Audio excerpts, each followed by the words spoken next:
శ్రీరథో గామశ్వం పురుషం జగత్ అభిభ్రదగ్న ఆగహి సృజామా పరిపాతయా. శరణం కరవాణి సమ్మదంతే శరణం వాణి చరాచరోపజీవ్యం కరుణామసృణై కటాక్షపాతై కురుమానందకృతార్థసార్థవాహం. శ్రీ గురుచరణారవిందాభ్యాం నమో నమః. కుమారి జయలక్ష్మి చిన్నప్పటి నుంచి కామాక్షి అమ్మవారన్నా జగద్గురువుల కంచి కామకోటి జగద్గురువులన్నా అత్యంత భక్తి ప్రపత్తులు గల అమ్మాయి.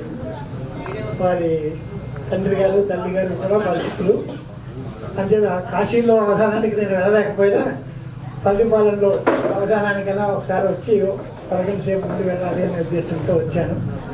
జగద్గురువుల యొక్క దివ్యమైన అనుగ్రహం పరిపూర్ణంగా ఉండాలని, కామాక్షి అమ్మవారి ప్రసాదం పరిపూర్ణంగా ఉండాలని కూడా మనసారా ఆశీర్వదం చేస్తున్నాను. అమ్మవారికి అత్యంత భక్తురాలు కనుక జగదంబా ప్రసాదం చేత సహజంగా కవితా ధోరణి అబ్బింది. దానికి కొంచెం కృషి చేస్తూ ఉంటే ఇంకా బాగుంటుంది అనే కాలంలో మా మణిగారి సారథ్యం సాహచర్యం లభించింది. మణిగారి మార్గదర్శకత్వంలో అవధాన విద్యా కౌశలం అంటే అవధాన విద్యలో ప్రవేశం రావడం, వారణాసి విశ్వనాథ క్షేత్రంలోనే మొదటి అవధానం జరగడం కూడా నేను విన్నాను. అమ్మాయి పద్యాలు నాకు కొత్త కాదు. అమ్మాయి రాసిన పద్యాలు చూడడం, అక్కడక్కడ మార్పులు చేతులు చెప్పడం చేసింది. అలాగే జగద్గురువులు శంకర విజయేంద్ర సరస్వతి స్వాముల వారి సమక్షంలో ఆ అమ్మాయిని గురించిన ప్రస్తావన వచ్చినప్పుడు కూడా గురువుగారి ఆశీస్సులు కూడా పుష్కలంగా లభించాయి. ముఖ్యంగా తల్లి తండ్రుల యొక్క ప్రోత్సాహం చాలా గొప్పది. మైత్రీనాథ్ గారు సతీమణి వారి యొక్క ప్రోత్సాహం పూర్తిగా ఉండటం, సో సహజంగా ఉండేటువంటి కవితా ధోరణి. దానికి పూర్ణప్రజ్ఞ విద్యాపీఠం తాలూకు అనుబంధ సంస్థలో అమ్మాయి సంస్కృత మాధ్యమంలోనే చదువుకుంటాం బెంగళూరులో. ఆ కేంద్రం చాలా గొప్ప పవిత్రమైన కేంద్రం. ఆనాడు పెద్దలు విశ్వేశతీర్థ స్వాముల వారు అందరూ అక్కడ ఉండేటువంటి పెద్దలు, పెంజావర మఠాధిపతులు అంటారు, విశ్వేశతీర్థ స్వాముల వారు వారందరూ ఉండేది. చాలా పండిత సమావేశం కలిగినటువంటి అక్కడ ప్రాంతమే విద్యాపీఠ సర్కిల్ అంటారు. బెంగళూరు మహానగరంలో దానికి విద్యాపీఠ సర్కిల్ అనే పేరు దాన్ని. అంత పవిత్రమైన ప్రాంగణంలో ఉండటం, వాతావరణం అనుకూలించడం, శ్రద్ధ స్వయంగా ఉండటం, జగదంబ కటాక్షం ఉండటం, అవన్నీ ప్రధానమైన కారణాలు. ఈ అవధానం నిర్విఘ్నంగా విజయప్రదం కావాలి అని మనసారా ఆశీర్వదిస్తాను. అయితే ఒక మాట మాత్రం నేను ఇదివరకు చెప్పాను, మళ్ళీ ఇప్పుడు కూడా జ్ఞాపకం చేస్తున్నాను. ప్రదర్శనల అలసత్వం పనికిరాదు. వ్యుత్పత్తి పెరగాలి, అభ్యాసం చెయ్యాలి. అంతేకాని ప్రదర్శన మీదనే మోజు పెట్టినట్టయితే అభ్యాసం పుట్టుకోడు. ఇది అలా కాకుండా ప్రతిభా వ్యుత్పత్తులు బాగా పెంచుకుని పెద్దలు శుశ్రూష చేసి ఇంకా వ్యుత్పత్తి బాగా పెంచుకుని తర్వాత ప్రదర్శనకి అలాంటి వెళ్ళచ్చు. మొదటిది శైశవావస్థ విద్యాభ్యాస కాలం, ఆగమ కాలం. బాగా నేర్చుకోవాలి, ఇంకా చదవాలి, అన్ని గ్రంథాలు చూడాలి. ప్రాచీన ప్రబంధాలు, సంస్కృతాంధ్ర ప్రబంధాలు సుమారు ఒక 400-500 పద్యాలైనా కంఠస్థంగా ఉండాలి. బలం ఉండాలి, వ్యాకరణ బలం ఉండాలి, ఛందశాస్త్ర బలం ఉండాలి. అవధానంలో అప్పుడప్పుడు మర్చిపోకుండా రోజుకు ఒక పద్యం రాస్తూ ఉండడం, అభ్యాసం చేయడం అవసరం. ఇంకేత అమ్మాయికి అభివృద్ధి బాగా ఉండాలని మా అమ్మవారి యొక్క కరుణ చేత పరిపూర్ణంగా అది లభిస్తుందని కూడా నాకు విశ్వాసం ఉంది.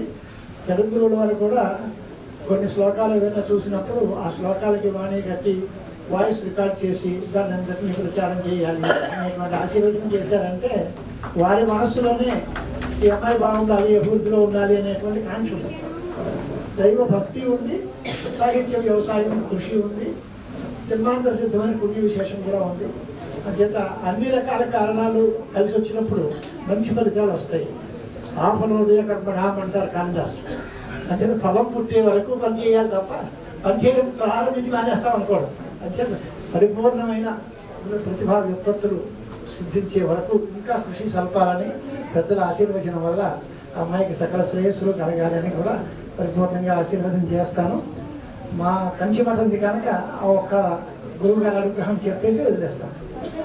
స్వస్తి శ్రీమదఖిల భూమండలాలంకార 23 కోటి దేవతా సేవిత శ్రీ కామాక్షీదేవి సనాథ శ్రీమద్ ఏకామ్రనాథ శ్రీ మహాదేవి సనాథ శ్రీ హస్తిగిరినాథ సాక్షాత్కార పరమాధిష్టాన సత్యవ్రతనామాంకిత కాంచీ దివ్యక్షేత్రే శారదామఠ సుస్థితానాం అతులిత సుధారసమాధుర్య కమలాసనకామినీ ధమ్మిల్ల సంఫుల్ల మల్లికా మాలికా నిష్యంద మకరందగిరి సౌవర్ణిక వాంగ్విగుంభ విజృంభణానంద పిండిత మనీషి మండలానాం అనవరత అద్వైత విద్యా వినోద రసికానాం నిరంతరాలంకృతీకృత శాంతిదాంతి భూమ్నాం సకల భువన చక్ర ప్రతిష్టాపక శ్రీచక్ర ప్రతిష్టా విఖ్యాత యశోలంకృతానాం సకల పాషండఖండ కంటకోత్పాదనేన విశదీకృత వేద వేదాంత మార్గ ప్రవర్తకాచార్యవర్యానాం శ్రీమద్ పరమహంస పరివ్రాజకాచార్య జగద్గురు శ్రీమద్ శంకర భగవత్పాదాచార్యానాం అనిష్టానే సింహాసనాభిషిక్త శ్రీమద్ జయేంద్ర సరస్వతీ శ్రీపాదానాం తదంతేవాసివర్య శ్రీమద్ శంకర విజయేంద్ర సరస్వతీ సంయమేంద్రాణం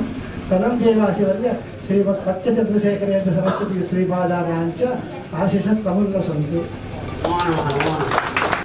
अपि च मम संस्कृतभाषायां यद्यत् काव्यलेखनं क्रियते वा पद्यलेखनं वा गीतलेखनं वा यत् क्रियते तत्र एवं मास्तु एवं करोतु इति मार्गदर्शनं कुर्वन्तः प्रोत्साहं च कुर्वन्तः सन्ति महामहोपाध्याय श्री विश्वनाथ गोपालकृष्णशास्त्री महाभागाः तत्पादारविन्दयोः पद्यसुमं समर्पितुम् इच्छया